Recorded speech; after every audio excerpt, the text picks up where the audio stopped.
There is a painful condition affecting 1 in 10 women, yet it often goes undiagnosed for years. Endometriosis is where tissue similar to the uterine lining grows outside the uterus. It can lead to pelvic pain, fatigue, or digestive issues for women who may not even realize that's what's causing their symptoms. March marks Endometriosis Awareness Month, and so today we have Dr. Devin Garza, a gynecological surgeon at St. David's Women's Center of Texas, here to give us more insight. Thanks so much for being here. Thanks for asking me to be here.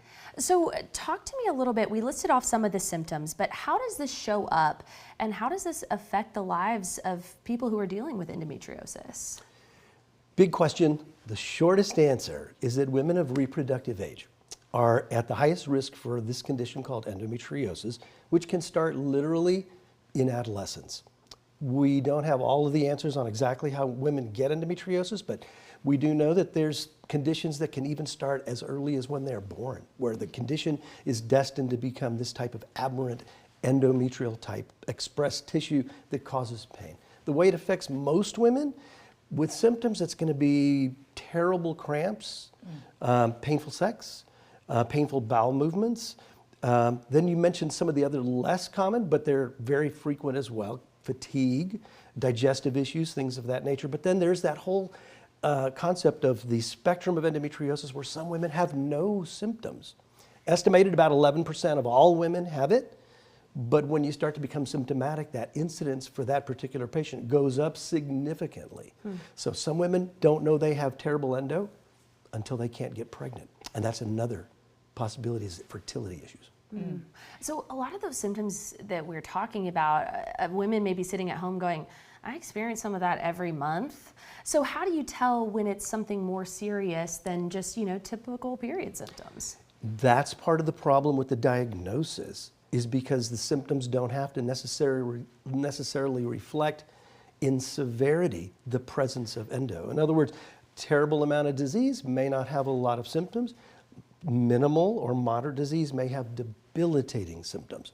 And so symptoms can sometimes often get neglected, downplayed, diminished, minimized because they're so common. And that's part of the other reason why the underdiagnosis of endometriosis.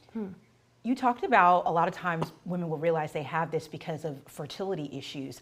I wonder how you navigate their care when they're maybe already feeling let down because the fertility process isn't going their way, but then they're also learning that they have something that they need to settle and take care of. And that's so common for what I see day in and day out.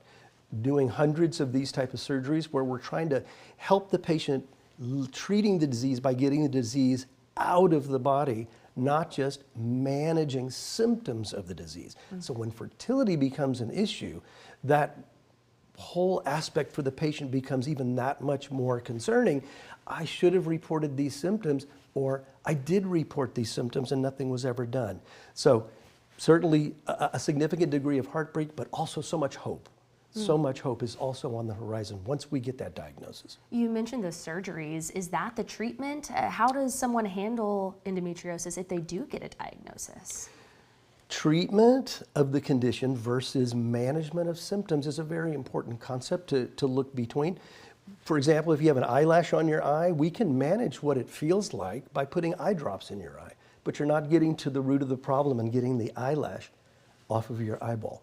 And so the surgical intervention requires a significant amount of fairly intense experience and training to get to the detailed dissections to get the diseased tissue off of critical structures. So most doctors, the training isn't adequate to be able to do these delicate dissections. And so the diagnosis gets made, and then other forms of management can be added, and then potentially a referral to someone who does this on a much higher level of surgery. A last question for you here. We don't have a ton of time, but I wonder, any message you have for women who think, I might fall in this category, but I just don't know if I meet that threshold to is it really this, or is it just fatigue? Is it just, cramps? What would you say, at what point should someone ask a medical professional and take that next step?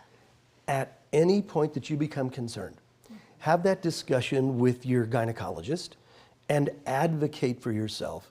The question would be, how do we know I don't have endometriosis? And then the question would be, if we do have a diagnosis or a presumed diagnosis, what can we do to alleviate symptoms? What can we do to assess my fertility when that time comes? And what can we do, anything other than surgery? But when surgery is indicated, truly the only way to validate the diagnosis is a surgical laparoscopic procedure where you see it and you actually excise the condition that then gets biopsied, and you have what we call a pathology-proven disease. But it truly comes down to making the diagnosis only specifically confirmed with surgical laparoscopic procedures. So much good information here during this awareness month. Doctor, we could keep you here all day. I'm sure we yes. both have a lot of questions, but thank you so much for the work you're doing here in Austin and helping women get to the bottom of this. I know there are a lot of women who are watching this who value this information. Thank you. Thank you for helping me get the awareness out.